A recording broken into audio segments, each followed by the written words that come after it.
long Sam Mitchell, nice pocket pass to Corgi. et cetera ñu ngi nii di wut avion spécial même bu ñu amee avion spécial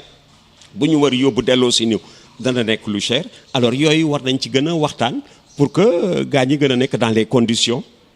comme on dit de jouer les matchs et ci biir rythme je suis de ceux qui sont convaincus que une coupe d'Afrique tous les 2 ans c'est trop une coupe d'Afrique tous les 2 ans barki dem nga dégg Sénégal finale Algérie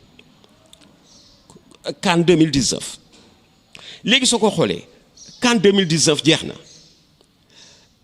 bu jeexee yaa ngi nii di dugg 2020 da ngay nekk ci qualification yi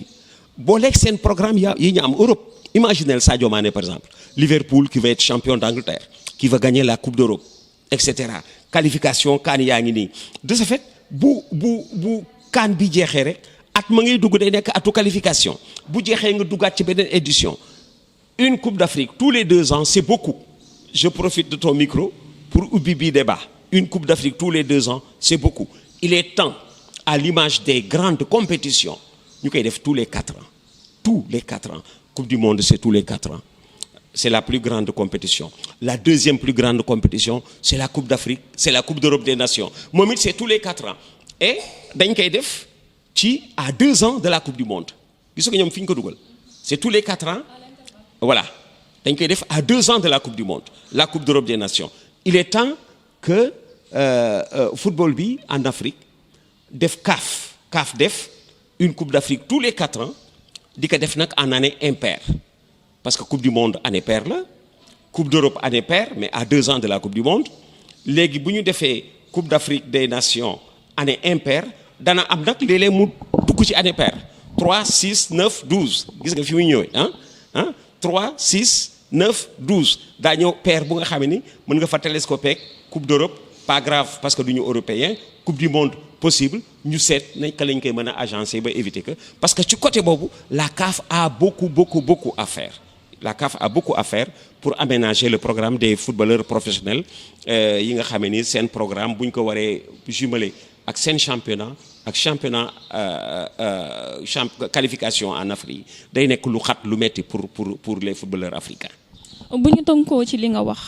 CAF programme yi muy teg baaxul par rapport ak joueurs yi nga xamante ni dañuy dem fu sori di fa jouer léegi ñu war a jóge fu sori jëlaat vol 3 jours des fois 4 jours di tardé loolu est-ce que du mooy cause li tax ñuy perte match wala ñuy ñëw ci digg terrain bi di jouer te duñu ànd ak force bi nga xamante ni moom la ñu waroon a àndal donc CAF bi mën nañ ni moom tamit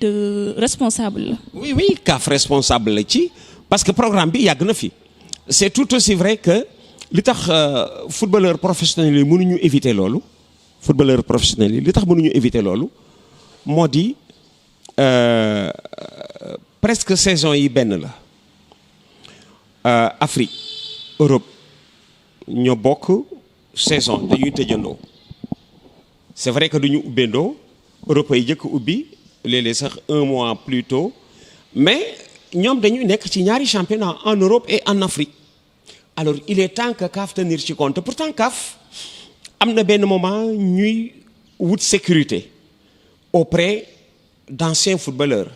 par exemple Bokandé bokkoon na ci boobu instance bu nga xam ni da ngay dajale ay anciens footballeurs ñoom Roger Mila ba ci Georges Weah mi di président de la République tey ñoom Rabat Madjer et tant d'autres jël ay Marocains jël ay Guinéens ñoom Petit Sori di leen dajale di waxtaan ci lu mën a yokk football bi ANOMO di trouver les solutions aux problèmes des professionnels en exercice parce que ñoom ils ont été professionnels ñoom xam nañu li professionnels yi di daj gis nga ba lay jox benn exemple mës nañu jouer Kinshasa Sénégal fanaan dans l'avion ñu ngi ci avion bi dans l'avion équipe baa ngi ci avion bi on arrive à Kinshasa à 6 heures du matin pour jouer tey à 16 heures on arrive à Kinshasa à 6 heures du matin pour jouer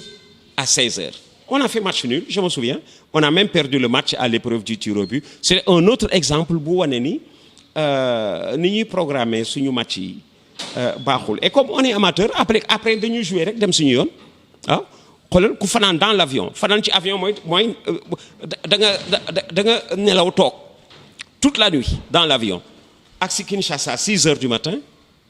matin war jouer à 16 heures loolu metti na bon et je crois qu'il faut le vivre pour le comprendre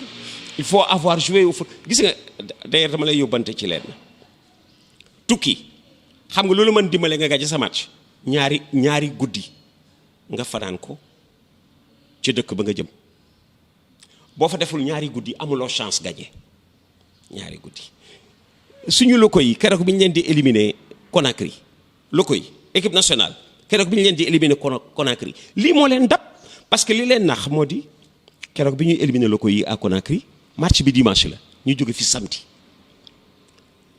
moo wax ak entraîneur bi ban heure ngeen dem Conakry mu ni ma pour jëli suñu vol à 10 heures décollage 10 heures 6 heures du matin la ñu yeew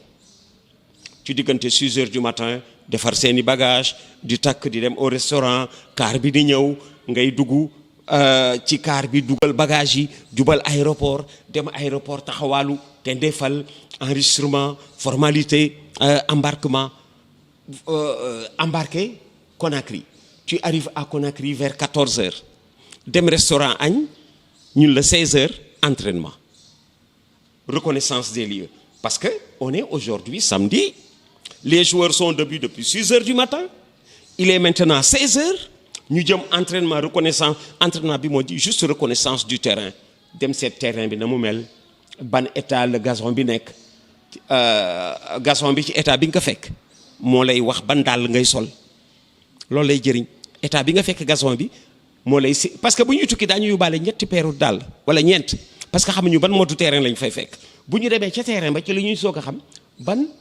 godaas la ñuy sol mais li nit ñi remarqué gul moo di les joueurs qui sont là au stade à 16 heures ils sont debout depuis 6 heures du matin depuis 6 heures du matin nga war a jouer demain mais jeex na tu perds le match ils font une bonne mi-temps première mi-temps 0-0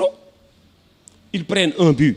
en début de deuxième mi-temps et comme ils avaient gagné 1-0 à Dakar dem tir au but bi li mu gën a feeñal seen manque de fraîcheur ñetti joueurs Sénégal dañoo teg la ñetti penalty gardien bi di ko jàpp penalty ñetti sénégalais ñett allez da ngay door ñu jàpp yow kaay da nga naan yéen lay jot ba mu leen dugal penalty yi mais booba temps fekk na tànk yi senax na nit du machine ci ku nga xam ne il est debout de 6 heures du matin à 16 heures léeg-léeg sax nga naan 17 heures parce que bu jógee entraînement léegi mi ngi soog a sangu ji ci lay soog a am banc bu mu toog wala chaise bu mu toog il faut 2 nuits léeg-léeg ñun dañuy perdre match ci voyage te nag dëkk yi la gën a jege moo lay gën a trompé boo jëmee Bissau bi boo jëmee Guinée bi boo jëmee Mali bi da nga naan daf la jege nga yéex jóg ñaari guddi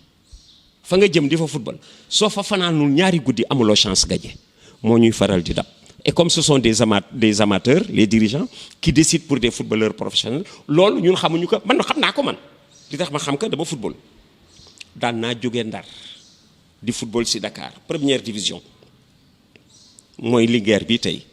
daan naa jóge Ndar di football si mais bu mu mësaan jóge Ndar di football si match yi ñuy perdre à Dakar ñu ngi koy perdre ci guddi gi parce que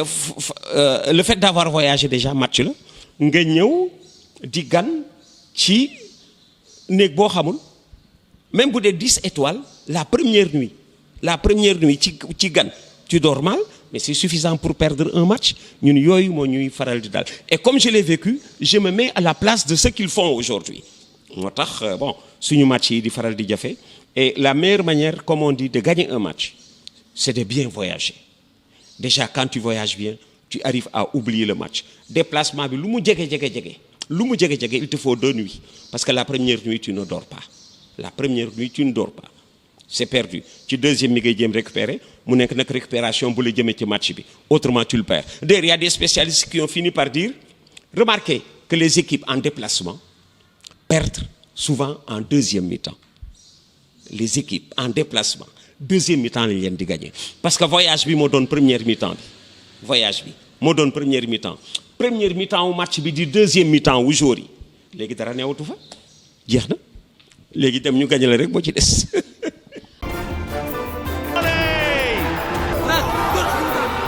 Along Sam Mitchell, nice pocket pass to Corgi.